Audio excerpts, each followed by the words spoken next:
महाराज पेट था, अपने बड़े बड़े विशाल नाखूनों से चीर लिया और हिरणाक्ष का वध हो गया। बोलो नरसिंह भगवान की। और उसकी जो आंतें थी गोविंद भगवान ने, नरसिंह भगवान ने अपने गले में लटका ली, क्योंकि आज उस पर इतना क्रोध है, क्योंकि उसके भक्त को इतना जो कष्ट दिया है, भगवान के भक्त को आज विशिष्ट क्रोध। अब उनके क्रोध को शांत कौन करे। अब तो महाराज बड़ी भगवान को क्रोध आवे तो महाराज भूमि डोलायमान होने लगती है, प्रभुवर में हाहाकार मच गया। तो नारद जी ने सोचा कि भैया पति चाहे कितना भी क्रोध में हो, उसकी धर्म पत्नी को ले आओ तो वो शांत हो जाता है। प्रेम से बोलो। तो माता लक्ष्मी जी को लेकर के नारद जी ने कहा कि भगवान क्रोध कर रहे हैं कि क्रोध, मैंने तो आज तक क्रोध नहीं देखा है, वैसे कुछ कर रहे होंगे, चिंता क्यों कर रहे हो, मुझे ले चलो, मैं शांत कर दूंगी। माता लक्ष्मी जी को जैसे ही नारद जी नरसिंह भगवान के सन्मुख लाए, और जैसे ही माता लक्ष्मी जी ने आंख खोली और नरसिंह भगवान ने एक हुंकार लगाई, तो माता लक्ष्मी तो वहां से भाग गई।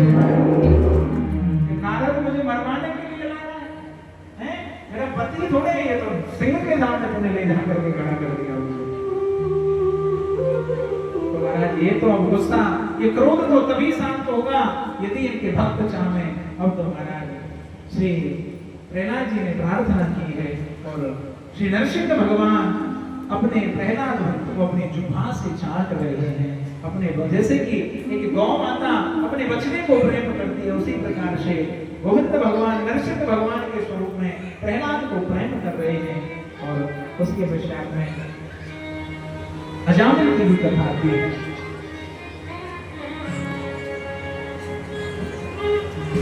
अजामिल की कथा आती है और प्राचीन वही की भी कथा आती है। माताओं, अजामिल का जो पुत्र था, अंतिम पुत्र, उसका नाम नारायण रखा उसने। कथा तो यह विस्तृत है, संतों का समागम हुआ। अजामिल एक डाकू था, उसकी धर्मपत्नी संतों को रोक लिया एक दिन और कहा कि हे संत भगवान, हमारा उद्धार कैसे होगा, मेरे पति तो डाकू हैं। कि देवी तुम्हारा उद्धार ऐसे ही होगा कि अब जो तुम्हारे द्वारा संतान हो, उसका नाम हमारे कहने से तुम नारायण रख दो। सबसे छोटा पुत्र, उसका नाम नारायण रख। अब तो दिन भर जो अजामिल था, वह अजामिल नाम का डाकू नारायण नारायण नारायण नारायण। अजामिल का अंतिम समय आया, तो जैसे ही यम के दूत उसको लेने के लिए आए, अजामिल डर गया कि नारायण बेटा मुझे बचाओ, नारायण मुझे बचाओ, नारायण मुझे बचाओ। तो उसके प्राणों का हरण हो गया। इतने में प्रभु के पास सभी वहां पर आ गए कि यह जीत बात तो आप हमें दो, ये तो हमारे दिव्य विमान में जाएगा। क्यों? अरे तुमने सुना नहीं, इसने अंतिम समय पर हमारे भगवान का नाम लिया है। अरे भैया, तुम्हारे भगवान का नाम नहीं, इसने तो अपने बेटे का नाम लिया है। तो प्रभु के पार्षदों ने कहा, क्या इसके बेटे में भगवान नहीं है क्या? हरि व्यापक सर्वत्र, ठाकुर सब में व्यापक है। तो नाम की महत्वता है। इस कथा का ये शीर्षक है कि अपने बच्चों का नाम ठाकुर जी से संबंधित नामों पर नाम रखें। और अजामिल, जो कि प्राचीन वही की कथा आती है भैया, प्राचीन वही, हम शास्त्रों को महाराज पढ़ते तो हैं, परंतु हम अर्थ का अनर्थ निकाल देते हैं। प्रेम से बोलो। अर्थ का अनर्थ कैसे? एक प्राचीन वही का नाम का राजा हुआ, ध्यान से सुनने की कथा है माताओं। प्राचीन वही के राजा ने अनेक यज्ञ किए महाराज, उसने इतने यज्ञ किए, भारत भूमि को कुशाओं से मंडित कर दिया, इतने यज्ञ किए। एक दिन उसकी यज्ञ में नारद जी आ गए। प्राचीन वही ने कहा कि आज तो मेरा यज्ञ करना सार्थक हो गया, ऐसा संत मुझे दर्शन देने आया है। दर्शन नहीं, मैं तुझे बताने आया, तू कर क्या रहा? तुझे पता है तुझे घोर नरक मिलेगा। नरक क्यों? तुझे विश्वास नहीं होता है,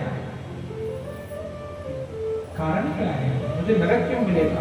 अरे तूने इतनी यज्ञ की और इस समस्त यज्ञों में तुमने पशुओं की बलि चढ़ाई है, तुझे इसका दंड अवश्य मिलेगा।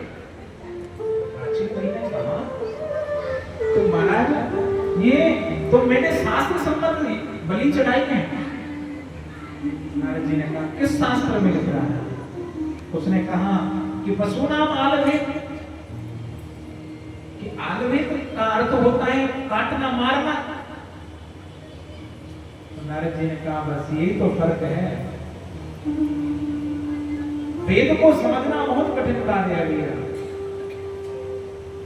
तो नारद जी ने कहा कि राजन ये उस प्रकार का आलभेत शब्द है कि जैसे कि कनक कनक से सोवनी मादक वाह पाए वो रावती वाह पाए वो।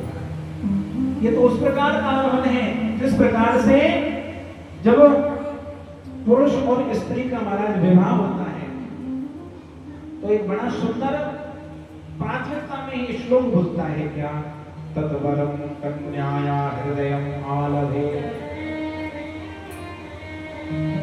कि तद्वरम कन्या हृदयम आलभेत, जो कि वर है वह कन्या के हृदय का आलमन करे। अब यदि यहां पर आलभेत शब्द का मृत्यु अर्थ निकाल दिया जाए, काट देना अर्थ निकाल दिया जाए, यदि वर कन्या को मार देगा तो विवाह किससे करेगा?